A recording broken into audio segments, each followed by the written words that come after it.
প্রিয় পর্যটক ভোলা এবং মনপুরাবাসী, আমরা সকলকে শুভেচ্ছা জানাচ্ছি ট্রাভেল পোস্ট থেকে। আপনাদেরকে দেখাবো আজকে মনপুরার দক্ষিণে তালতলা বাজার রোড।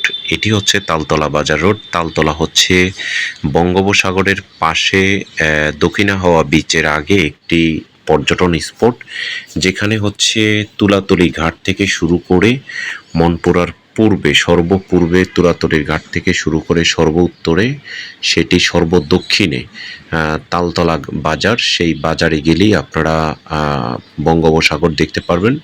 সেই বঙ্গোপসাগরের পাশেই পর্যটন কেন্দ্র থেকে নিঝুম দ্বীপ দেখা যায়, যেটি হাতিয়ার নিঝুম দ্বীপ। সেখান থেকে ট্রলারে করে কিংবা হচ্ছে স্পিড বোটের মাধ্যমে যাওয়া যায়। আমরা সেই তালতলা বাজারের রাস্তাটি দেখাচ্ছি। আসলে এই রাস্তাটি 8 ফিট চওড়া।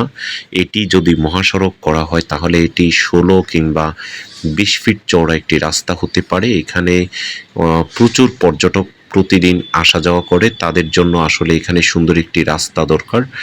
আপনারা বিদ্যুতের খুঁটি দেখতে পাচ্ছেন, কিন্তু বিদ্যুৎ নেই। জাতীয় গ্রিডের যদি বিদ্যুৎ যুক্ত করা হয় তাহলে মনপুরা হবে আরও সুন্দর একটি পর্যটন স্পট।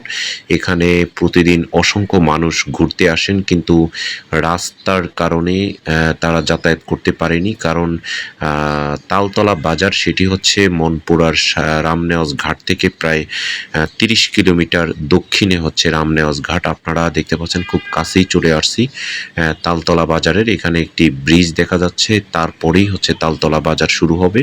তারপরে তালুকদার বাড়ি তালতলা বাজারের পাশে, তারপরে দক্ষিণা হাওয়া বীচ। তো আমরা তালতলা বাজারের কাছে চলে আসছি। সবাই আমাদের পেজে লাইক, শেয়ার, কমেন্টস করবেন, সাবস্ক্রাইব করবেন।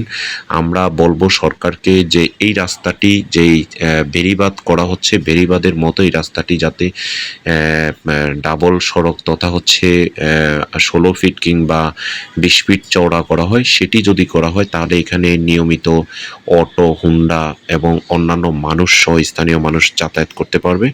সে আশা প্রত্যাশা করে বিদায় নিচ্ছি। ভোলাট্যুর24.com এবং travelpost24.com।